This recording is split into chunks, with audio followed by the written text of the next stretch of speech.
ஓம் நமோ நாராயணாய.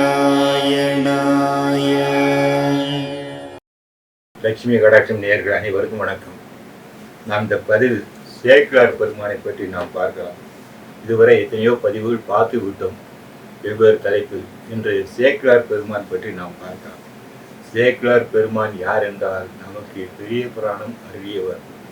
அதாவது 63 நாயன்மார்களின் பெருமையை நமக்கு தெரியப்படுத்தியவர் யார் என்றால் அந்த சேக்கிழார் பெருமான் தான். இவர் யார் என்றால் இவர் அனபாய சோழ சக்கரவர்த்தியிடம் முதலமைச்சராக பணியாற்றியவர். சேக்கிழார் பெருமான் பல சிவாலய திருப்பணிகளை கூட செய்து முடித்தவர். அதாவது கிழார் என்றால் அந்த காலத்தில் என்னன்னா பெரிய பெரிய பணக்காரர்கள் இவர்களைத்தான் கிழார் என்று சொல்வார்கள். உதாரணமாக நிலக்கிழார் என்று கேள்விப்பட்டிருப்பீர்கள். இவர்கள் எல்லாம் நிறைய படித்தவர்கள். இவர்களைத்தான் நிலக்கிழார் என்று சொல்வார்கள். கிழார் என்ற சொல் அவ்வாறு பயன்படுத்தப்பட்டது. நிறைய சொல் உண்டு.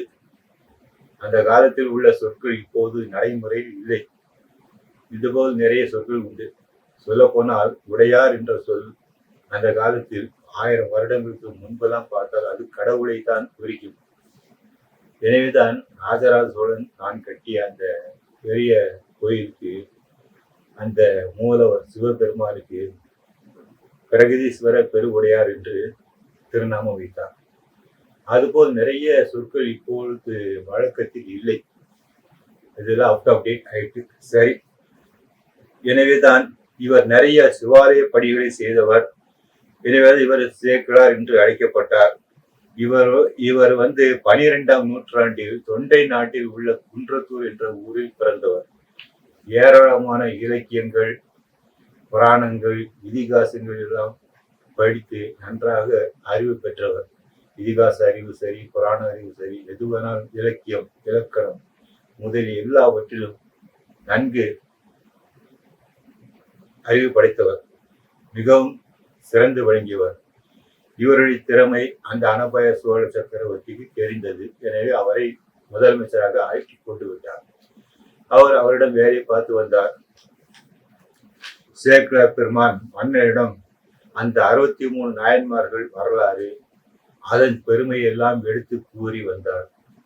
அதை கேட்ட மன்னன் மிகவும் மகிழ்ந்தார். மகிழ்ந்து மன்னன் அவரிடம் சொல்லுகிறார் என்னென்றால், சுவாமி, இந்த வரலாறு, இந்த கதைகளை எல்லாம், மேலும் இவர்கள் செய்த தொண்டுகளை எல்லாம் நீங்கள் ஒரு காவியமாக எழுதுங்கள் என்று சொல்லிவிட்டார். அந்த காரியத்தை அந்த சேக்கிழாரிடம் ஒப்படைத்து விட்டார். சரி என்று அவர் ஒப்புக்கொண்டு விட்டு இந்த சேக்கிழார் என்ன சொல்கிறார் என்றால், இதையெல்லாம் நாம் ஒரு இடத்தில் தங்கி, சிதம்பரத்தில் தங்கி முழுக்க முழுக்க அந்த இறைவனின் உணர்வையே ஆழ்ந்து அதை பாட வேண்டும் என்று சொல்ல மன்னன் அதற்கு ஒப்புக்கொண்டு விட்டார். சரி என்று சொல்லி அந்த சேக்கிழார் பெருமானுக்கு சிதம்பரத்திலே தங்குவதற்கு ஏற்பாடு செய்கிறார். அந்த சிதம்பரத்திலே தங்கி அவர் எழுதுகிறார். அதாவது அந்த சேக்கிழார் அதன்படியே தில்லிக்கு எழுதும் போது அவர் என்ன செய்கிறார் என்றால், அந்த நடராஜ பெருமானை கைகூப்பி வணங்கி வேண்டிக் கொள்கிறார். நான் எப்படி இந்த காவியத்தை எழுதப் போகிறேன்? 63 நாயன்மார் வரலாறு நாம் எழுதி ஒப்படைக்க வேண்டும் என்று மன்னர் சொல்லிவிட்டார். இந்த ஒப்பற்ற பணியை நான் எப்படி செய்ய போகிறேன் என்று மனம் உருகி அந்த நடராஜ பெருமானை வேண்டுகிறார். அப்போது அந்த நடராஜ பெருமான் உலகலாம் என்று ஒரு முதல் வார்த்தையை கொடுக்கிறார். அதையே வார்த்தையாக வைத்து எழுதும்படி சொல்லுகிறார். அதன்படி சேக்கிழார் பெருமானும் உலகலாம் உணர்ந்து ஓதற்கரியவன், நிலவுலாவிய நிர்மல மேனியவன், அழகில் ஜோதியன் அம்பலத்து ஆடுவான், மலர் சிலம்படி வாழ்த்தி வணங்குவோம் என்று அதை வைத்து அவர் எழுத ஆரம்பிக்கிறார் பெரிய புராணம். அவ்வாறு அதை வைத்து எழுதிய அந்த பெரிய புராணம், அந்த 63 நாயன்மார்கள் அவர்கள் வரலாறு எல்லாவற்றையுமே சிறப்பாக எழுதி முடித்து அந்த புராணத்தை அரங்கேற்ற வேண்டும் என்று ராஜாவிடம் சொல்ல, மன்னர் தில்லை நடராஜ பெருமான் சந்நிதியில் அப்புராணத்தை அரங்கேற்றம் செய்கிறார். அவ்வாறு அரங்கேற்றம் செய்து நமக்கு கொடுக்கப்பட்டதுதான் இந்த பெரிய புராணம். இந்த பெரிய புராணம் அருளியது யார் என்றால் சேக்கிழார் பெருமான்.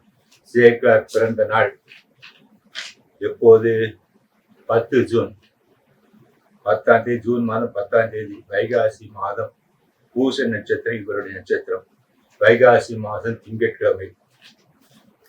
பாடிய சம்பந்தர் வைகாசி மூலம் பயிரும் அப்பர் நீடிய சித்திரை மாத சதயம் நிறைவன் தொண்டர் ஆடியர் சுவாதி திருவாத ஊரார் நல் ஆணிமுகம் தேடிய சேக்கிரார் வைகாசி பூதம் சிறந்தனரே என்பது ஒரு செய்யுள். இந்த வீடியோ உங்களுக்கு பிடிச்சிருக்கு நினைக்கிறேன். லைக் செய்து ஷேர் செய்யும்.